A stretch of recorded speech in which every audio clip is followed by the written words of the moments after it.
शेतकऱ्यांची कर्जमाफी, रोजगार व राज्यात देशात राबविण्यात येणाऱ्या योजना यावर केंद्र सरकार अपयशी ठरले असून नागरिकांमध्ये सुप्त नाराजी आहे। आगामी निवडणुकीमध्ये ही नाराजी त्यांच्या विरोधात जाऊन मतांमध्ये परिवर्तन होईल व सत्ताधारी पक्षाला धक्का बसेल, असे प्रतिपादन राज्याचे माजी उपमुख्यमंत्री विधिमंडळ पक्षनेते अजित पवार यांनी पुणे येथे बोलताना व्यक्त केले। या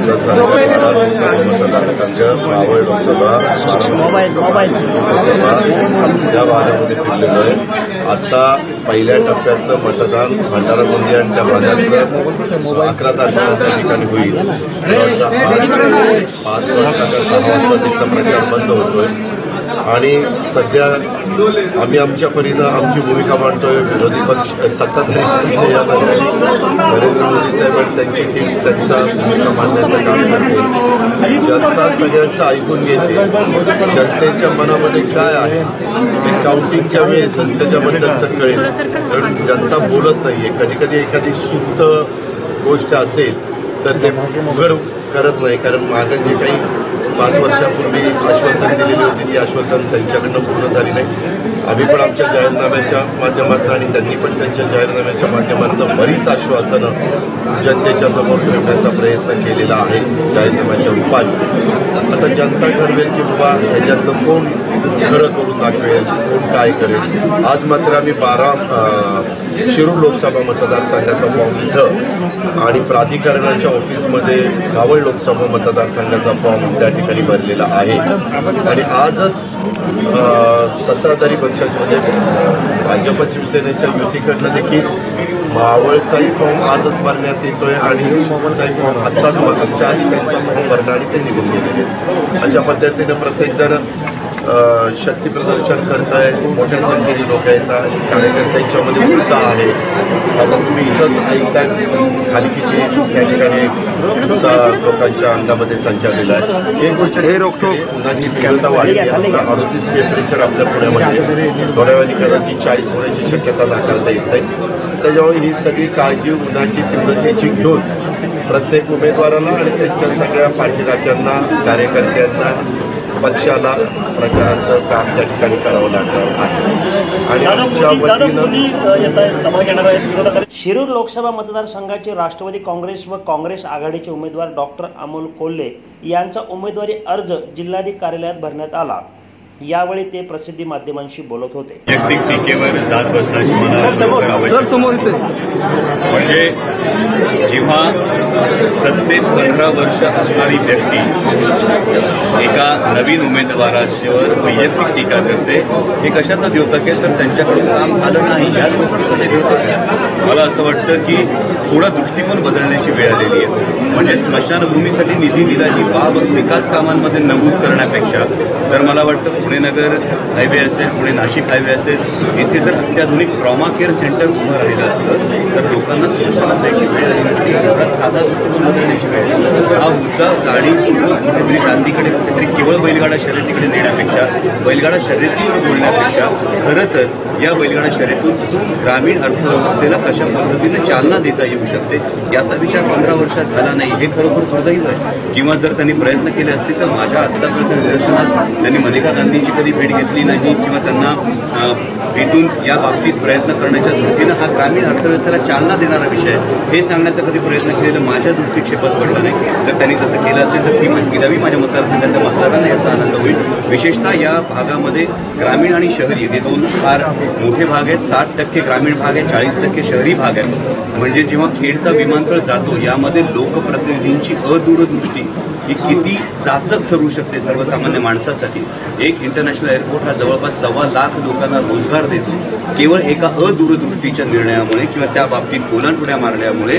मी व्यक्तिगत टीका करत नाही, पण 1.25 लाख लोकांच्या घरातला रोजगार गेलेला आहे। त्या अनुषंगानं आजूबाजूला जे व्यवसाय भरू शकत होते त्या व्यवसायांना खीळ बसलेली आहे। शेतकरी बांधवांचं मोठं नुकसान झालंय। या गोष्टी जास्त महत्त्वाच्या आहेत। गेल्या 15 वर्षामध्ये खेड असेल, आंबेगाव असेल, जुन्नर असेल यामध्ये खूप मोठ्या भागात माझे आदिवासी बांधव राहतात। या आदिवासी बांधवांच्या बाबतीत वनौषधींवर प्रक्रिया करणारा एकही प्रकल्प आलेला नाही, एकही क्रीडा संकुल झाले नाही। या भागात कुस्ती असेल, कबड्डी असेल या गोष्टी खेळणारे अनेक खेळाडू आहेत। जुन्नर आंबेगाव भागात अनेक खेळाडू राज्य पातळीवर राष्ट्रीय पातळीवर खेळतात, यांच्यासाठी अत्याधुनिक प्रशिक्षण देणारं एकही क्रीडा संकुल झालेलं नाही. मला वाटतं या मुद्द्यांवर आपण जास्त बोलूया, किंवा जे अल्पसंख्याक बांधव असतील, त्या मुस्लिम बांधव असतील, शीख बांधव असतील, ख्रिश्चन बांधव असतील, जैन बांधव असतील, यांच्या संरक्षणासाठीची ठोस भूमिका लोकप्रतिनिधींनी घेणं ही जास्त गरजेची गोष्ट आहे. कारण देशातलं वातावरण जेव्हा भावनिक मुद्द्यांवर पेटवलं जातं, तेव्हा मला वाटतं भावनिक मुद्द्यांवर पोट भरत नाही, विकासाच्या मुद्द्यावरच पोट भरतं. त्यामुळे जाती समाजात तेढ निर्माण करण्यापेक्षा तरुणांना हक्काचा रोजगार, आरोग्य सेवेचं सक्षमीकरण, इतकंच कशाला की पुणे नाशिक हायवेचं उदाहरण घेतलं तर 80% हायवे पूर्ण होतो आणि 20% हायवे रखडतो. हडपसरमध्ये 10 वर्ष ते हडपसर भागाचं प्रतिनिधित्व करतात. हडपसरमध्ये त्यांचं जनसंपर्क कार्यालय नसावं.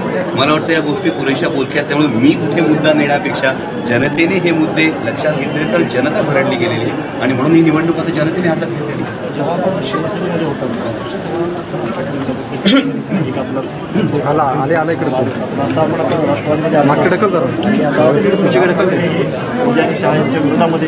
विधानसभेचे माजी सभापती दिलीप वळसे पाटील, राष्ट्रवादी काँग्रेसचे शहराध्यक्ष चेतन तुपे, काँग्रेसचे जिल्हाध्यक्ष संजय जगताप, माजी महापौर राजलक्ष्मी भोसले, प्रशांत जगताप, दत्तात्रय धनकवडे यांच्यासह शिरूर लोकसभा मतदारसंघातील राष्ट्रवादी काँग्रेस व काँग्रेस आघाडी सर्व पक्षांचे पदाधिकारी व कार्यकर्ते मोठ्या संख्येने यावेळी सहभागी झाले होते. JPO ते जिल्हाधिकारी कार्यालय या दरम्यान डॉक्टर अमोल कोल्हे यांची भव्य रॅली काढण्यात आली. शिरूर लोकसभा मतदारसंघात खासदार आढळराव पाटील यांनी ट्रामा केअर सेंटर करायला पाहिजे होते, परंतु 15 वर्ष संधी मिळूनही त्यांनी विकास कामांमध्ये पुढाकार घेतला नाही. त्यामुळे मतदारांमध्ये प्रचंड नाराजी आहे. सुज्ञ जनता आगामी काळामध्ये आघाडीचा उमेदवार म्हणून मला संधी देतील असा विश्वास डॉक्टर अमोल कोल्हे यांनी यावेळी बोलताना व्यक्त केला.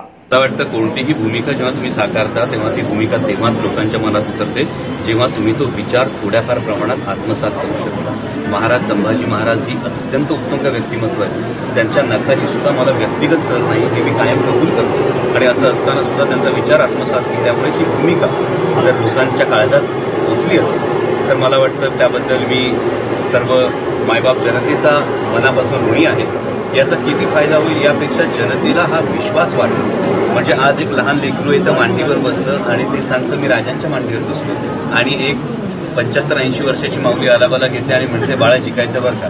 मला वाटतं की सेलिब्रिटीपेक्षा हा विश्वास लोकांच्या मनात जागा होणं हे जास्त गरजेचं आहे. आणि विरोधकांकडून जो एक अत्यंत दुर्दैवी प्रकार घडला तो म्हणजे मालिकेवर बंदी आणावा अशी याचिका जी देण्यात आली. मी निवडणूक आयोगाचे आभार मानतो की एक गोष्ट ही महाराष्ट्राच्या इतिहासात, दूरचित्रवाणीच्या इतिहासात पहिल्यांदा घडते की छत्रपती संभाजी महाराजांचा इतिहास हा आज 127 देशांमध्ये पोहोचतोय आणि कोणी आपल्या राजकीय स्वार्थासाठी जर ही मालिका बंद व्हावी अशी जर गोष्ट देत असेल तर मला वाटतं जनता सुज्ञ आहे.